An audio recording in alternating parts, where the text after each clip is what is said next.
नमस्कार जी।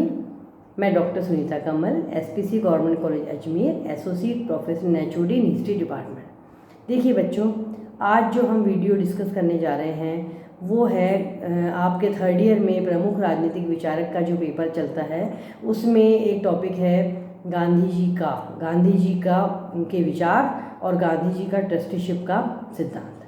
पिछले वीडियो में हमने गांधी जी के विचारों के बारे में देखा कि गांधी जी के विचारों को किसने प्रभावित किया, गांधी जी के विचार क्या थे। उन्हीं विचारों की कड़ी में से एक विचार जो उभर के सामने आता है वो है गांधी जी का ट्रस्टीशिप का सिद्धांत। गांधी जी के जो 5 सिद्धांत थे, सत्य, अहिंसा, अस्तेय, ब्रह्मचर्य, अपरिग्रह, उसमें से जो 5वां जो सिद्धांत है अपरिग्रह का सिद्धांत है, उसी में से निकला हुआ सिद्धांत है ट्रस्टीशिप का सिद्धांत।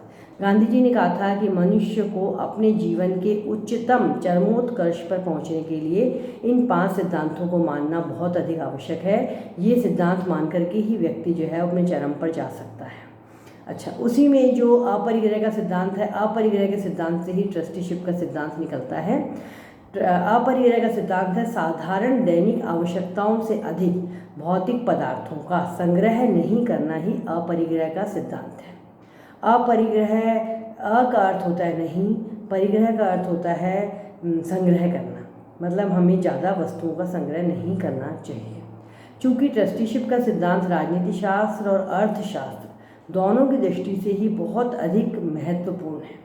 यह साम्यवाद और पूंजीवाद की जो बुराइयां आती हैं ना, उन बुराइयों के बीच में एक विकल्प बनकर के सामने आता है। अब इसके जो प्रमुख बिंदु थे, इसके बिंदुओं पर प्रकाश डालने के पहले हमें देखेंगे कि ट्रस्टीशिप का सिद्धांत का अर्थ क्या होता है। इसका अर्थ ये है एक प्रकार से धरोहर आपके पास में जो बहुत अधिक सामान रुपया पैसा है उसको आप अपने पास संग्रह नहीं करके उसको धरोहर की भांति एक ट्रस्ट में जमा करवा देंगे। जैसे जिसके पास जो संपत्ति अथवा धन है वह समाज का है और वह उसका स्वामी नहीं है, वह क्या है, उसका संरक्षक है, गार्जियन है। जिस प्रकार गार्जियन जो है वो सारा पैसा खुद अपने पे खर्च नहीं करता है, उसी प्रकार आप भी संरक्षक हैं। उस पैसे को जब आवश्यकता पड़े तब उसको देंगे।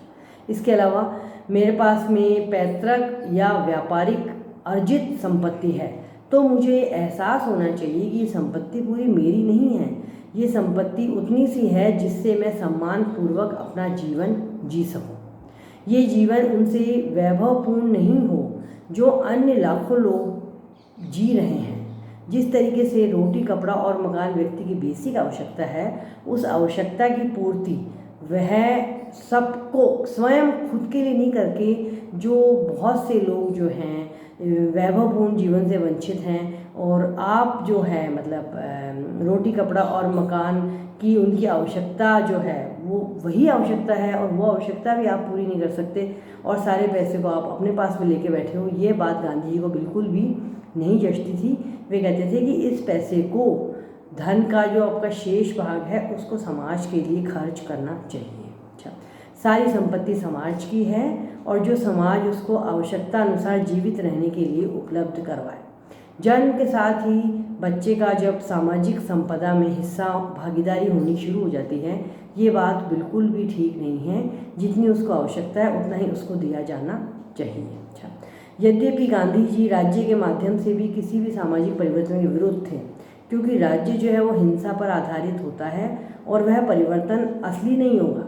लेकिन ये क्या करना चाहिए, ये हिंसा के द्वारा परिवर्तन नहीं करना चाहिए, ये अपने आप खुद समझ के अपने आप सहमति से ही ट्रस्टीशिप के सिद्धांत को बनाया जा सकता है। इसके लिए कानून लागू होना बहुत मुश्किल होता है।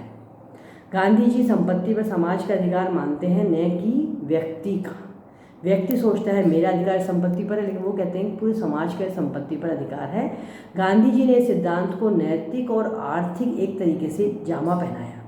उन्होंने कानूनी जामा नहीं पहनाया, नैतिक, आर्थिक, सामाजिक जामा पहना करके ही ट्रस्टीशिप के सिद्धांत को आगे बढ़ाने का प्रयास किया था। उन्होंने यहाँ तक कह दिया कि हम सब ईश्वर की औलाद हैं और सारी संपत्ति क्या है, ईश्वर की है, और इसलिए हम सबको मिलकर के इसका उपयोग करना चाहिए। और एक तरह से ट्रस्टीशिप का जो सिद्धांत है इसको दर्शन भी ना माने कि ये दर्शन जटिल नहीं है, इसमें दर्शन वाली ऐसी कोई बात नहीं है। ये जीवन जीने का क्या है, जीवन जीने का एक तरीका है, वो हम सबको इसको स्वीकार करना चाहिए। ट्रस्टी क्या है? एक विश्वास होना चाहिए ट्रस्ट के अंदर कि हमने हमारी संपत्ति जो है वहाँ पर धरोहर के रूप में छोड़ दी है ना। और हमें आवश्यकता से अधिक भौतिक पदार्थों से प्यार नहीं करके समाज में जितने भी लोग हैं सबको मिल बांट करके हमें रोटी कपड़ा और मकान की बेसिक आवश्यकता को पूरा करना चाहिए। नमस्कार।